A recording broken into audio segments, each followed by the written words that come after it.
Hi guys, I'm Katie, or KB Does Piano, and this week we're going to be starting on page 16 and ending on page 27 in the level 4 lesson book. So on page 16 and 17, we're going over the dotted 8th to 16th note pattern. So basically, I always kind of consider this as though you're like holding on to that 8th note a little too long, and then you're jumping into a quarter note. So you can see a couple of examples in the funeral march and the bridal march of them using that. Basically, so it looks like it's connecting an 8th note and a 16th note. Remember, an 8th note has one line and then a 16th note has two. So then when they're connected, the 16th note only has like one that looks like that, and then it's got like two 8th notes like that.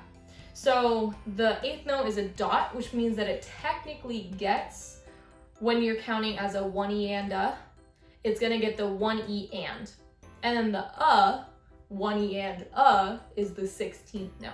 So you'll play it like 1 E and 1 E and So that is a new note. It's the 16th note. So just remember that. If it helps, feel free to write out the counting for that. And then on page 17, they've got arpeggios where they are utilizing that weird pattern.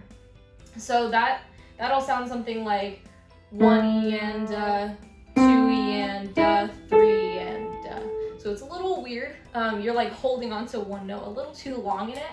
But other than that, it's just a different way of playing music. It's just a pattern that you can play. And it sounds really cool if you can get it sounding smooth.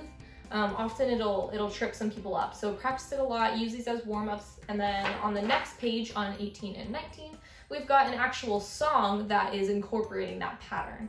So other than that, there's nothing new on this page. It's just more practice of that dotted 8th to a 16th note pattern. And then once you complete that song, we will be moving on to F major, or D minor is its relative minor key. So on this page, we've got some warm-ups, the 2 octave scales. Again, we did those for C major and A minor. And then we've got some chord inversions to practice that. And then on the next page, we've got practice in F major. There's nothing new on this page. It's just trying to teach you how to better play in the key of F and all those chord inversion that goes along with it. And then if you turn the page again, we've got a song that is in D minor.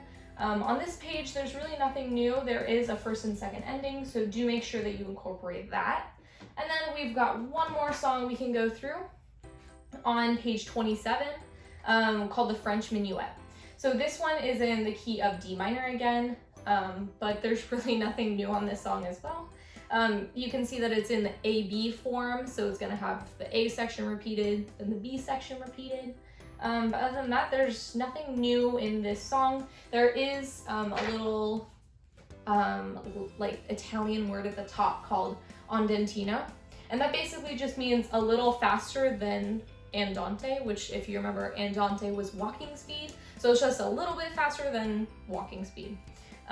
It's just a fancy word that you can memorize if you want to. But yeah, so that was it. We went through page 27. So if your lesson was somewhere in between there, we covered some of those songs. And go check out the playlist so you can listen to how these songs are played. But other than that, that's it. So I'll see you guys next time for when we are doing the key of G and E minor. Bye guys.